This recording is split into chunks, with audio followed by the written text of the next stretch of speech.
Football is not just a game. It is a real passion that unites millions of people around the world. In every stadium, in every yard, and on every screen we see moments that make us cry with happiness or sadness, scream with delight or despair. Today we will dive into the world of the most emotional moments, and this is our second part by your many requests.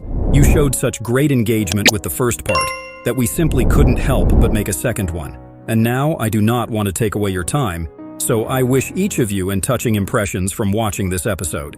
A very touching moment occurred during the friendly match between Liverpool and AC Milan legends. During the match, Liverpool goalkeeper Jerzy Dudek approached the stands to retrieve the ball. However, upon seeing a fan in a wheelchair, the Polish goalkeeper decided to hand the ball to the young boy so he could throw it back to him.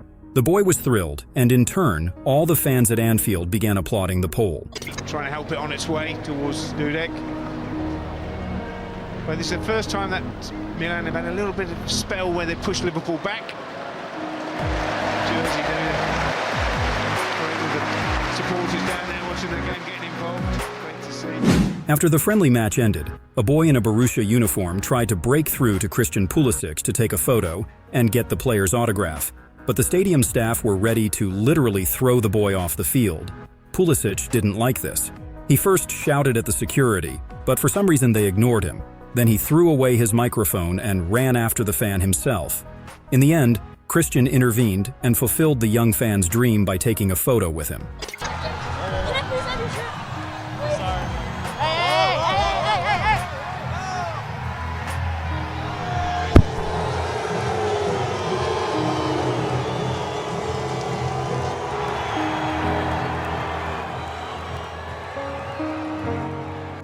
A boy battling cancer asked Neymar to perform his dance when the Brazilian scored his next goal. And Neymar kept his promise. He fulfilled the boy's dream by performing the exact same dance, letting the boy know that his goal was dedicated to him. Unfortunately, the young fan couldn't overcome his illness.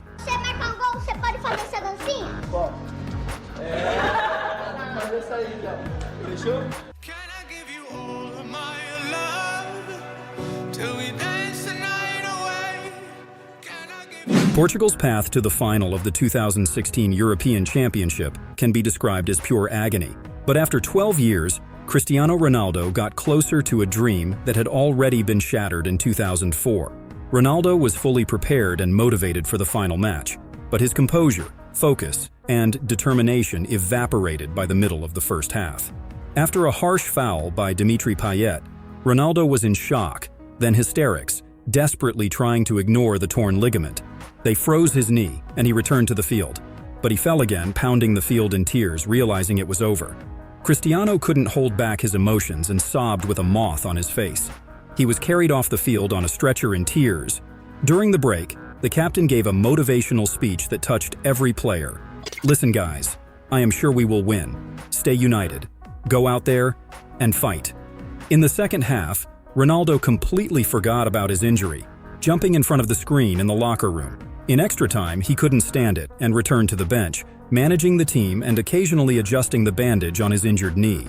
After Eder's winning goal, Ronaldo cried again, but this time out of happiness.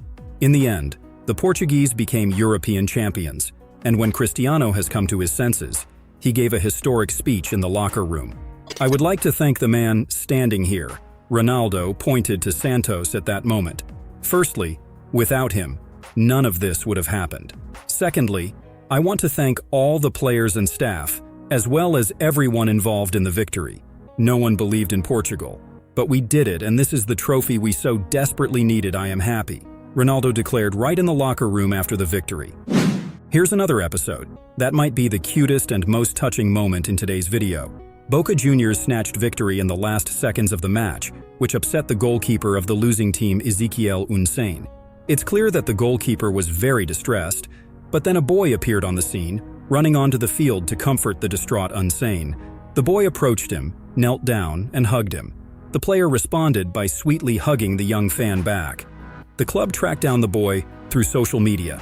His name is Joaquin, and it turned out he even tricked his father to get onto the field. Here's what the boy's father said. "We were watching the game, and my son said he was going to the restroom. A few minutes later, I saw him climbing over the fence, then jumping onto the field and running to hug the goalkeeper. And here's what the boy himself said. "Dad, I fulfilled my dream," were Joaquin's words when he returned to the stands.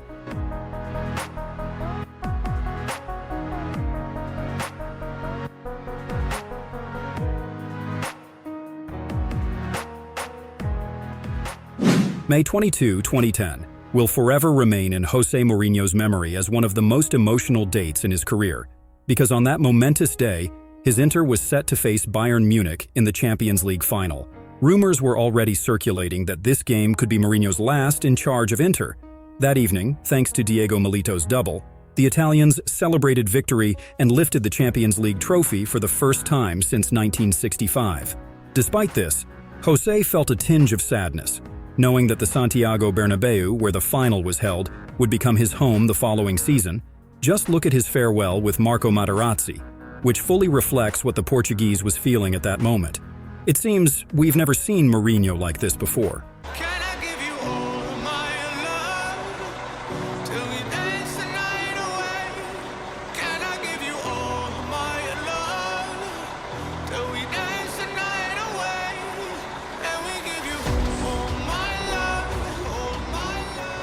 Jack Grealish is a real fun-loving guy, but with a very hard fate, his sister was born with cerebral palsy, and his younger brother died in infancy.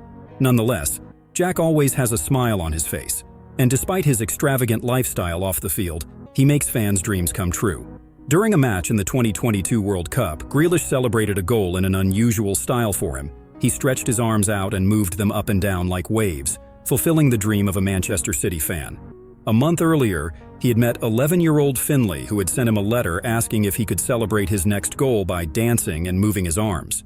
At the World Cup, Grealish kept his promise to the fan, who, like his sister, suffers from cerebral palsy. Do this. You want to do this? Yeah. All right, I'll do that for you, all right? I promise. But remember, I've Next got to time score you though. score, next time you Next time I score, yeah? All right then, but I'll do that for you. So what is it, just like this, yeah? Yeah. All right, deal. Come here. On March 14, 2023, the quarter-final match between Manchester United and Sevilla was extremely intense. The first meeting at Old Trafford ended in a hard-fought 2-2 draw, but many were struck by an incident that occurred in the 86th minute of the match. Argentinian defender Lisandro Martinez of the Red Devils sustained a serious injury out of nowhere, and it was so serious that he couldn't leave the field on his own. At that moment, Sevilla players Marcos Acuna and Gonzalo Montiel came to his aid, lifting Martinez and literally carrying him off the field. If you're familiar with football, you would have noticed that they are all Argentinians. Just 6 months earlier, they had lifted the World Cup trophy together. And that evening, when their compatriot got injured, Acuna and Montiel once again demonstrated the unity of the Argentinian national team.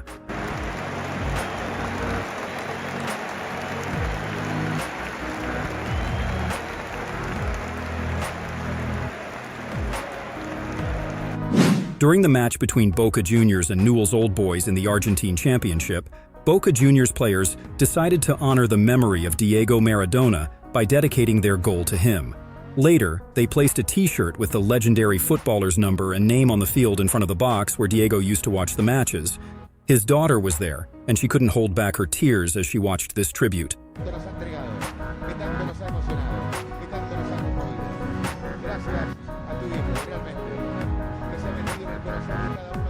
And now I would like to remind you all of the touching story of a little boy from Afghanistan named Mortaza Ahmadi, who was not afraid to dream and believed that his cherished wish would come true sooner or later. In the winter of 2016, a photo appeared online of a young fan wearing an ordinary plastic bag that resembled the Argentina national team jersey, with the surname of the 8-time Ballon d'Or winner written on the back with a regular marker. It all started with a simple post on Twitter, and by February of the same year, Lionel Messi noticed the boy and, through his foundation, sent the young fan 2 t-shirts with his personal autograph and a ball. Speaking to journalists, Mortaza expressed his desire to meet his idol in person.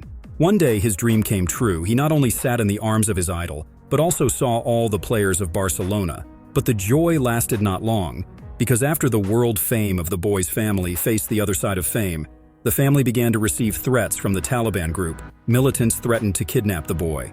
As a result, the family was forced to move to another part of the country. "I can't leave the house. My mom won't let me because she's afraid. I only play with my friend in the house when I was in my hometown. I couldn't wear Messi's t-shirts because I was afraid someone would harm me. I want to leave this country because there are fights here. I want to become a footballer like Messi and play with Messi, Amadi said in 2019. We sincerely hope that Mortaza is doing well now and can safely leave his house. And if you have more information about Amadi, please write about it in the comments. I'll be very interested to read it. But now, let's move on. In August 2022, Barcelona and Manchester City played a friendly match under the banner of solidarity, with people suffering from amyotrophic lateral sclerosis, a degenerative disease for which there is currently no cure. The ambassador of the match was former Barcelona goalkeeper and coach Juan Carlos Unzué. In 2015, Juan was an assistant to Luis Enrique, and it was the Barcelona team that won all possible trophies in a calendar year. However, the disease did not spare this lively and active person. In June 2020, Unzué confirmed that he was suffering from this incurable disease, and by 2022, he had lost the ability to walk. To the full stands of the Camp Nou, he gave a rousing speech and looked quite happy. As I mentioned earlier, there is no cure for this disease, and the average life expectancy is 3 to 5 years. So, it was a wonderful initiative, not only by the former coach, but also for all people suffering from this disease. All the money from this match naturally went to the fund to fight this disease, and all we can do is hope that medicine will find a cure. Surely in 2019, during the match between the Spanish national team and Sweden, many were surprised when the captain of the Spanish team, Sergio Ramos, did not take the penalty kick and instead gave this opportunity to Álvaro Morata. He explained that forwards live for goals, and Morata is a forward. He wanted Morata to become more confident because what matters is that the team wins, and who scores the goals is secondary. We know Carles Puyol as one of the fairest footballers, and in a 2005 match against Mallorca, Carles demonstrated his composure and didn't fall for a provocation. The referee of that match showed a red card to an opposing defender, and Carles decided to calm his opponent down. For this, he received a punch in the face. The Catalan could have just fallen and pretended to be in pain, but instead, he simply smiled at his opponent and did not signal this to the referee. Moreover, Puyol's teammate, Ronaldinho, decided to stand up for his friend and talk to the Mallorca player, but Carles immediately stopped the Brazilian and told him that it wasn't worth it. That's a true captain, worthy of emulation.